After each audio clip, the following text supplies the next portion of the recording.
Hello folks. Ray Davy left us with a number of publications, including this book of short stories for his grandchildren.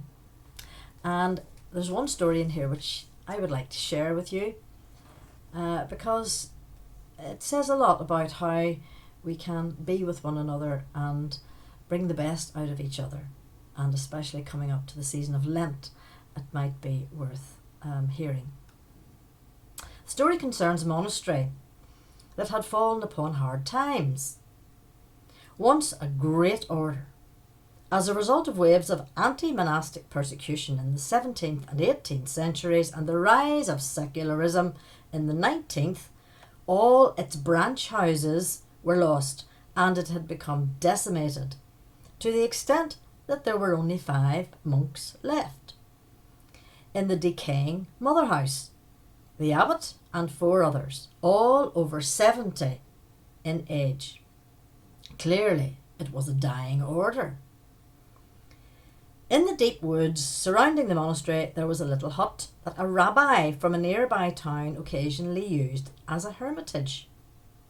Through their many years of prayer and contemplation, the old monks had become a bit psychic, so they could always sense when the rabbi was in his hermitage. The rabbi is in the woods. The rabbi is in the woods again, they would whisper to each other. As he agonised over the imminent death of his order, it occurred to the abbot at one such time to visit the hermitage and ask the rabbi if by any chance he could offer any advice that might save the monastery.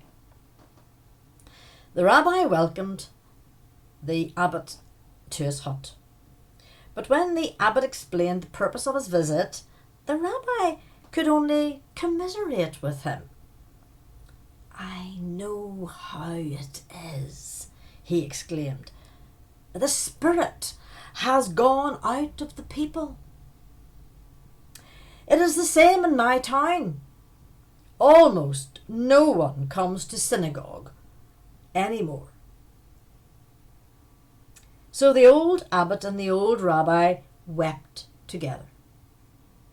Then they read parts of the Torah and quietly spoke of deep things. The time came when the abbot had to leave. They embraced each other. "It has been a wonderful thing that we should meet after all these years," the abbot said. "But I have still failed in my purpose for coming here. Is there nothing you can tell me, no piece of advice you can give that would help me to save my dying order?"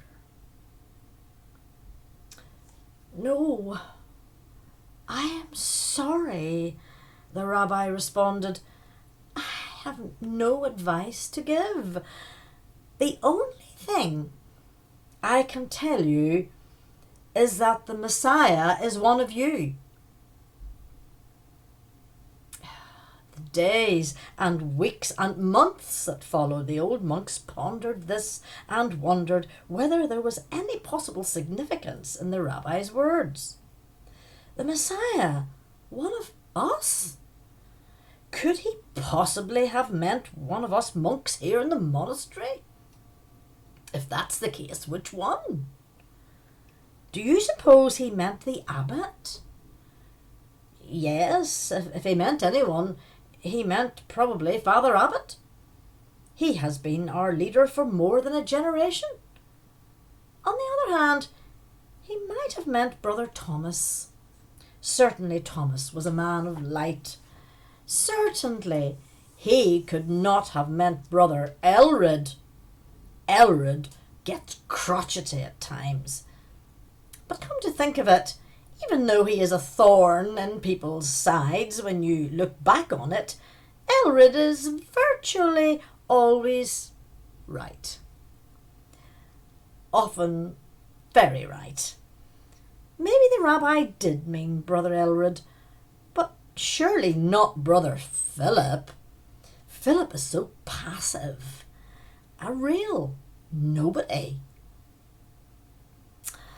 But then, almost mysteriously, he has a gift somehow of always being there when you need him.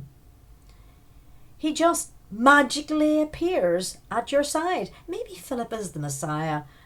Of course, the rabbi didn't mean me. He couldn't possibly have meant me. I'm just an ordinary person. Yet, supposing he did, suppose I am the Messiah. Oh God, not me. I couldn't be that much for you, could I? As they contemplated in this manner, the old monks began to treat each other extraordinary respect, on the off chance that one among them might be the Messiah. And on the off chance that each monk himself might be the Messiah, they began to treat themselves with extraordinary respect. Because the forest in which it was situated was beautiful, it so happened that people still occasionally came to visit the monastery, to picnic in its lawn, to wander along some of its paths, even now and then to go into the dilapidated chapel to meditate. As they did so, without even being conscious of it, they sensed an aura of extraordinary respect that now began to surround the 5 old monks and seemed to radiate out from them and permeate the atmosphere of the place. There was something strangely attractive, even compelling about it. Hardly knowing why, they began to come back to the monastery more frequently, to picnic, to play, and to pray. They began to bring their friends to show them this special place, and their friends brought their friends. Then it happened that some of the younger men came to visit the monasteries and started to talk more and more with the old monks. After a while, one asked if he could join them. Then another, and another. So within a few years, the monastery had once again become a thriving order, and thanks to the rabbi's gift, a vibrant centre of light and spirituality in the realm.